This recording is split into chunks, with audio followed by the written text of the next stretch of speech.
네, 우리 초등부 친구들 한 주간 동안도 잘 지냈죠?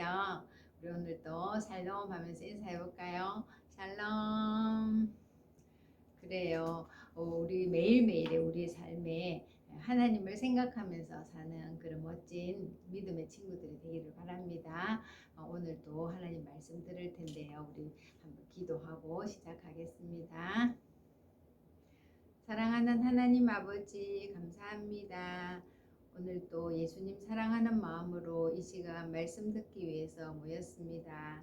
하나님, 성령님께서 우리가 말씀을 들을 때 잘 알아들을 수 있도록 도와주시고, 또 성령님께서 우리와 함께 하셔서 하나님 말씀에 순종할 수 있는 힘을 주세요. 그래서 말씀을 듣는 대로 날마다 믿음이 자라서 하나님을 기쁘시게 하고, 또 우리나라에 꼭 필요한 일꾼들로 자라갈 수 있도록 축복해 주세요. 예수님의 이름으로 기도드립니다. 아멘. 네, 우리 친구들 어떤 나라가 좋은 나라라고 생각해요? 돈이 많은 나라? 땅이 넓은 나라? 오늘 성경에서 어떤 나라가 좋은 나라인지를 가르쳐 주고 있어요. 우리 잠언 말씀인데요. 잠언 한번 찾아볼까요? 잠언은 구약 성경 10편 다음에 잠언이 있죠. 그죠? 잠언 14장 34절 말씀이에요. 잠언 14장 34절 말씀. 자, 한번 전도사님 읽어볼게요. 찾은 친구들은 함께 읽고 안 찾은 친구는 잘 들으면 되겠습니다.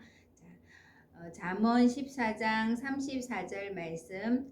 공의는 나라를 영화롭게 하고 죄는 백성을 욕되게 하느니라. 잠언 14장 34절 말씀. 아멘. 네, 우리 다 같이 한번 더 읽어볼까요? 하나님의 말씀. 잠언 14장 34절 말씀. 공의는 나라를 영화롭게 하고 죄는 백성을 욕되게 하느니라. 잠언 14장 34절 말씀. 아멘. 예. 나라를 영화롭게 한다는 것은 좋은 나라가 되고 나라의 이름이 빛나는 것을 말하죠. 그렇게 되기 위해서는 공의가 있어야 된다. 공의는 뭐예요? 옳은 것을 옳다, 잘못된 것을 잘못됐다 하고 말할 수 있는 그런 정직함을 말하는 거예요. 그래서 그런 공의가 나라를 빛내준다 이런 말이에요. 그렇다면 죄는요? 죄는 백성을 부끄럽게 한다 이런 말이에요. 그러니까 나라가 잘 살고 나라를 빛나게 하는 것은 죄가 아니라 공이다 이런 말이에요. 우리가 옳은 것을 옳다, 또 나쁜 것을 나쁘다 이렇게 말하는 정직한 국민들이 많을 때 나라가 빛나게 되는 거예요. 우리 뜻을 생각하면서 다시 한번 읽어보겠습니다. 하나님의 말씀 잠언 14장 34절 말씀. 공의는 나라를 영화롭게 하고 죄는 백성을 욕되게 하느니라. 잠언 14장 34절 말씀. 아멘. 그래요. 부자라고 인구가 많다고 땅이 넓다고 나라가 빛나고 좋은 나라가 아니라 공의로운 사회가 될 때 그 나라는 빛나게 된다는 거예요. 우리 지난주부터 느헤미야에 대해서 배우고 있죠. 느헤미야의 별명은 위대한 애국자예요. 나라를 얼마나 사랑했는지 우리가 이 느헤미야를 배우는 동안 우리도 나라 사랑하는 그런 멋진 친구들이 됐으면 좋겠어요. 우리 지난주 이야기를 기억하나요? 지난주에 느헤미야가 예루살렘의 슬픈 소식을 듣고 오랫동안 기도한 후에 왕의 허락을 받아서 이제 유대 예루살렘으로 가게 되었지요. 근데 왕은 느헤미야가 구한 것보다 더 많이 더 좋게 왕의 군사들과 또 말과 또 말을 관리하는 마병들까지 이렇게 다 보내주었어요. 그리고 또 여러 나라와 강을 통과할 때 통과할 수 있는 그런 증명서도 써줬죠. 이제 느헤미야는 길을 떠나게 되었어요. 느헤미야가 일하던 수상궁에서 유대 그 예루살렘까지는 1100km예요. 얼마나 먼지 여러분 짐작이 안 되죠. 그것은요, 우리 여기서 서울을 갔다가 왔다가 갔다가 할 정도의 거리예요. 그 정도 먼 길을 말을 타고 가야 되니까 그 시간이 얼마나 오래 걸렸겠어요. 약 석 달 정도 걸려서 이제 느헤미야가 드디어 예루살렘에 도착하게 되었어요. 사실 느헤미야는 예루살렘에 한 번도 살아본 적이 없어요. 왜냐하면 그의 부모들이 이미 바벨론으로 포로로 끌려갔을 때 아마 그곳에서 태어났던 것 같아요. 예루살렘을 바라보는 느헤미야의 마음은 굉장히 감격이 찼어요. 아, 저기가 내 조국이구나. 내 부모님들이 사랑하고 내 조상들이 묻힌 바로 그 조국 유대 땅 예루살렘이구나. 이런 생각을 하면서 매우 감회가 어렸을 거예요. 이렇게 느헤미야가 예루살렘에 도착하기 전에 어떤 사람들은 벌써 느헤미야가 온다는 소식을 들었어요. 그런데 유대인이 아닌 그 유대 주변에 사는 사람들은 이 예루살렘을 누군가가 와서 다시 잘되게 하려고 한다, 이 소식을 듣고 마음이 매우 불쾌했어요. 아니, 뭐라고? 아니, 예루살렘을 다시 새롭게 만들겠다고? 도대체 어떻게 하자는 거야? 이런 마음이 들었는데, 그들은 누구냐면요, 유대 주변에 있는 도비야와 산발락과 게셈이라는 사람이었어요. 그 사람들은 유대인도 아니었고 또 유대를 사랑하지도 않았어요. 물론 하나님을 믿지도 않는 사람이었어요. 그렇기 때문에 하나님을 믿는 예루살렘이 다시 새롭게 건설된다는 것을 그들은 좋아할 리가 없어요. 그런데 여러분, 오늘날에도 우리가 하나님을 믿는 것을 좋아하지 않는 사람들이 많이 있어요. 뭐 눈에 보이지도 않는 하나님을 믿는다고? 여러분은 어때요? 하나님은 우리의 모든 것을 아시고 우리 모든 것을 지으시고 우리 모든 것을 다스리는 분이세요. 그분이 바로 하나님이세요. 그 하나님은 특별히 하나님을 믿는 사람들을 찾고 계시는 거예요. 그런데 아직도 많은 사람들이 하나님을 믿지 않고 있어요. 그들 속에 있는 죄로 말미암아 하나님을 거절하고 있는 거예요. 죄는 뭐지요? 하나님이 기뻐하지 않는 모든 말이나 생각이나 행동이 다 죄예요. 그래서 이 죄 때문에 우리는 아무도 하나님을 볼 수도 없고 하나님 나라에 갈 수도 없게 되었어요. 그런데 이 죄는 그뿐만 아니라 하나님의 영원한 심판을 받아야만 하는 거예요. 얼마나 무섭고 끔찍한 일인가요? 하나님과 떨어져서 영원히 죽지도 않고 살아야 된다는 거예요. 그런데 하나님은 우리를 만드시고 우리를 너무나 사랑하시는 분이에요. 그래서 이 죄의 문제를 해결하는 것도 하나님께만 그 방법이 있는 거예요. 그래서 하나님은 그 죄의 문제를 해결해 주시기 위해서 하나님이 친히 사람이 되셨어요. 그리고 그 사람이 우리와 똑같은 모습으로 이 땅에 오신 바로 예수님이에요. 이 예수님이 우리를 위해서 십자가에서 손과 발에 못이 박히시고 또 온몸에 피를 흘리시며 죽으셨어요. 그러나 예수님이 죽은 걸로 끝났다면 우리도 여전히 죽음으로 끝나겠죠. 그러나 예수님은 죽으시고 무덤에 묻히신 지 3일 만에 다시 살아나셨어요. 그래서 모든 믿는 사람들이 죽은 후에 다시 살아날 것을 보여주는 첫 열매가 되셨어요. 성경 고린도전서 15장 3절 4절에 보면 이는 성경대로 그리스도께서 우리 죄를 위하여 죽으시고 장사 지낸 바 되었다가 성경대로 3일 만에 다시 살아났다 하고 말씀하고 계세요. 누구든지 이 예수님을 나의 구주로 내 마음에 모셔드릴 때 우리의 모든 죄는 예수님에게 다 옮겨지고 우리는 하나님의 자녀로 살아갈 수 있게 되는 거예요. 그러나 이 비밀을 알지 못하는 사람들 또는 이 놀라운 사실을 듣고도 믿지 않는 많은 사람들은 오늘날도 하나님 믿는 것을 거절하고 하나님 믿는 사람들을 놀리고 있죠.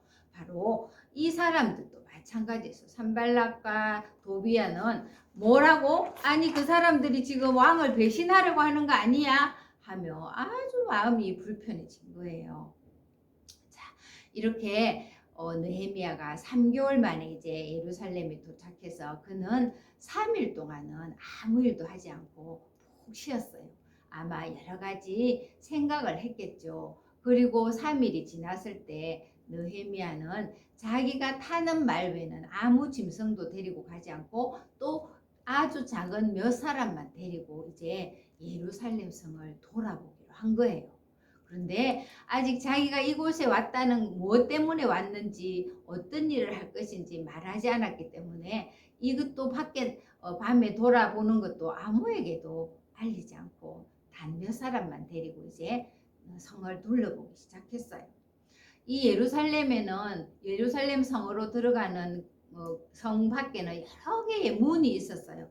근데 그 문은 각각의 역할이 다 달랐거든요. 어떤 문은 양을 데리고 들어간다고 해서 양문, 어떤 문은 물을 길어서 들어간다고 해서 샘문, 어떤 문은 쓰레기를 갖다 버리고 오고 한다고 해서 분문, 이렇게 문마다 이름이 다 있었어요. 이제 느헤미야는 골짜기 문으로부터 시작했어요.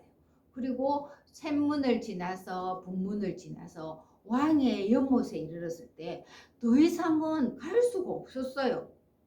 그래서 느헤미야는 자기가 탄 말에서 내려서 계곡을 따라서 아주 조심스럽게 그 성을 둘러보고 오게 되었어요. 그리고 이제 자기가 있는 숙소에 돌아와서는 아주 깊이 생각을 했을 거예요. 이 사람들에게 이제 예루살렘 성을 건축해야 한다는 말을 해야 되겠지요. 아마 느헤미야는 또다시 하나님께 기도했을 거예요. 그는 기도가 습관이 되어 있었거든요. 이제 느헤미야는 이스라엘의 지도자들을 불렀어요. 그리고는 이제 자기의 계획을 말하기 시작했어요. 여러분도 아시다시피 이 예루살렘은 지금 너무나 형편없이 파괴되었습니다. 제가 어젯밤에 둘러봤는데 문은 다 불탄 채로 그대로 부서져 있고 또 곳곳에서 성벽이 무너져서 우리가 다른 사람들부터 얼마나 부끄러움을 당하고 있는지 모릅니다. 이제 우리 이 성을 다시 건축합시다. 사람들은 뭐라고 했을까요? 아무 말이 없었어요. 아마 마음속으로 아니 그 큰일을 그 엄청난 일을 어떻게 한다는 말이지 이렇게 생각했을지 몰라요. 그때 느헤미야가 말했어요. 여러분, 제가 이곳에 오게 된 것은 이 예루살렘의 소식을 듣고 제가 기도하고 난 후에 왕으로부터 모든 것을 공급받을 수 있는 허락을 받았습니다 하고 그동안에 느헤미야에게 있었던 모든 일들을 이 사람들에게 이야기하게 되었어요. 그리고 왕이 문을 고칠 목재며 또 성을 쌓을 모든 재료를 자기에게 허락했다는 것을 말하게 되자 사람들은 비로소 그제서야 네, 일어나서 건축합시다. 일어나서 건축해요. 하고 모두들 좋아하게 된 거예요. 느헤미야는 자기 나라 조국 유대를 사랑하는 마음으로 이제 유대를 위해서 무엇인가 행동을 보일 때가 된 거예요. 여러분은 어때요? 우리나라 대한민국을 자랑스러워 하나요? 아, 우리나라에 살기 싫어. 다른 나라로 이민 가고 싶어. 혹시 이런 친구들 있나요? 우리나라를 살기 좋은 나라, 또 영화로운 나라로 만들려면 어떻게 해야 될까요? 오늘 우리 잠언 14장 34절에 공의는 나라를 영화롭게 하고 죄는 백성을 욕되게 한다 이랬어요. 우리나라를 자랑스럽게 만들려면 우리가 먼저 정직하고 올바른 생활을 해야만 되는 거예요. 그런 사람들이 한 사람 두 사람 모였을 때 우리나라는 영화로운 나라, 즉 모든 나라보다 더 빛나고 자랑스러운 나라가 된다는 거예요. 그리고 또 나라를 사랑하는 방법 어떤 게 있을까요? 여러분, 우리나라 자연을 잘 보호해야 돼요. 여러분이 분리수거를 잘하는 것도 나라를 사랑하는 한 방법이 될 거예요. 교통 질서를 잘 지키고 쓰레기를 아무데나 버리지 않는 것, 이런 것들이 나라 사랑하는 행동이에요. 여러분이 예수님을 믿었다면 우리나라를 사랑해야 되고 그 사랑하는 것을 행동으로 나타내야 돼요. 여러분이 올바른 생활을 하고 올바른 시민으로 점점 자라게 된다면 그런 여러분들로 인하여 우리나라는 정말 자랑스러운 나라가 될 거예요. 이렇게 느헤미야도 자기 나라 조국 유대를 사랑했기 때문에 이제 자기가 기도하고 왕으로부터 허락받은 모든 것들을 가지고 이 예루살렘 성을 성벽하기 위해서 성벽을 건설하기 위해서 준비하게 된 거예요. 이제 사람들은 모두 다 자기 집으로 돌아가서 이제 예루살렘 성벽을 건축할 준비를 했을 거예요. 그런데 그때 도비야와 산발락과 게셈은 어떤 말을 했을까요? 아니 뭐라고? 예루살렘 성벽을 다시 건설한다고? 그것은 왕을 배반하는 일이야. 너희들이 왕을 배반하고 새롭게 나라를 세우려고 한단 말인가? 하면서 이 예루살렘 성벽 건설하는데 참견하기 시작했어요. 그리고는 우리도 그럼 같이 하자. 우리도 힘을 보태겠다. 그때 느헤미야는 뭐라고 했을까요? 단호하게 느헤미야는 말했어요. 그들은 유대민족이 아니기 때문에 같이 할 수 없는 거예요. 너희들은 이 일에 아무 상관이 없다. 이 일에 너희들이 함께 낄 이유가 전혀 없다. 우리는 너희들과 함께 하지 않을 것이다. 하고 단호하게 거절하고 오직 자기 민족들의 힘으로 이 예루살렘을 다시 건축하고 문을 다시 세우기 위해서 준비하게 된 거예요. 여러분 느헤미야는 정말 위대한 애국자예요. 자기가 그 바사에서 얼마든지 혼자 편하게 살 수 있었지만 나라를 사랑하는 마음으로 이 유대를 위해서 기도했고 이제는 스스로 이곳에 총독으로 오게 된 거예요. 그리고는 이제 유대 민족과 함께 이 예루살렘을 다시 새롭게 건축할 계획을 세우게 된 거예요. 여러분 우리도 하나님은 우리가 나라를 사랑하기를 원하세요. 그래서 성경에도 보면 너희가 나라의 높은 자들 위해서 기도하라 이렇게 말씀하고 계시거든요. 우리가 나라를 사랑하는 것은 너무나 당연한 거예요. 그래서 우리가 나라를 사랑하고 우리 나라를 사랑하는 것을 행동으로 보여줘야 돼요. 오늘 잠언 14장 34절에 말씀하셨죠. 무엇이 나라를 영화롭게 한다고요? 공의, 정직하고 올바른 행동이 나라를 영화롭게 한다고 했어요. 그리고 죄는 백성을 부끄럽게 한다 했어요. 여러분이 예수님을 믿는다면 나라 사랑하는 마음을 행동으로 보여주세요. 열심히 여러분이 맡은 일을 정직하고 올바르게 하는 거 정말 중요해요. 그리고 쓰레기를 함부로 버리지 않고 또 분리수거를 잘하고 교통 질서를 지키고 바른 말을 하는 것 이런 것들이 바로 나라를 사랑하는 거예요. 또 애국가를 정성을 다해 부르는 것 이런 것도 나라 사랑하는 방법이지요. 그렇게 할 때 우리나라가 모든 나라보다 더 영화롭게 된다고 하나님이 약속하셨어요. 그런데 여러분 우리에게는요 2개의 나라가 있다는 것을 알고 있나요? 첫 번째 우리나라는 대한민국이에요. 또 다른 한 나라는 어느 나라일까요? 바로 하늘나라예요. 여러분이 대한민국의 국민이면서 또 하늘나라의 국민이 되어야만 되는 거예요. 예수님을 믿는 사람은 이미 하늘나라의 국민이 된 거예요. 그러나 아직 예수님을 믿지 않았다면 여러분은 대한민국의 국적만 가지고 있는 거예요. 그렇다면 우리가 이 땅에서 생명이 끝날 때 우리는 하늘나라에 갈 수가 없어요. 여러분이 하늘나라 국민이 되기 위해서는 다른 거 필요하지 않아요.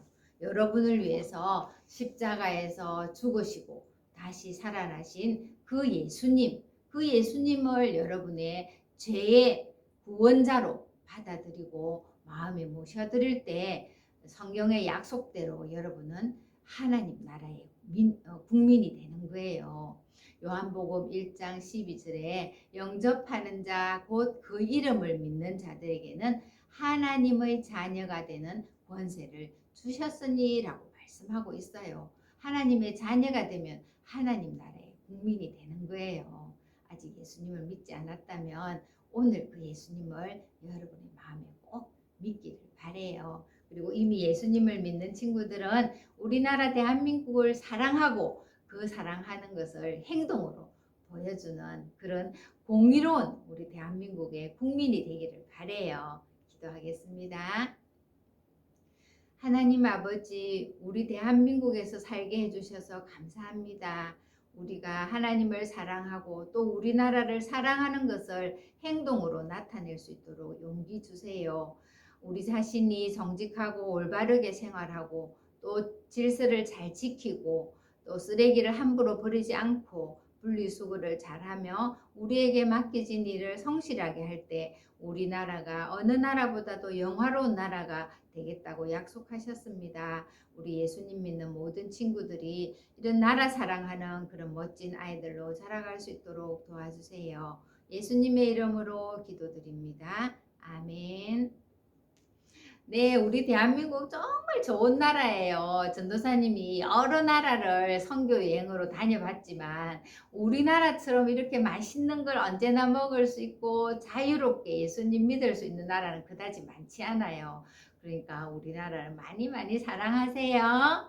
예, 한 주간 동안도 잘 지내고요. 이제 여러분 서서히 교회 나와서 현장 예배 드리게 마음도 또 몸도 준비하면 좋겠어요. 한 주간 동안 잘 지내고 다음 주에 또 봐요. 우리 샬롬으로 인사할까요?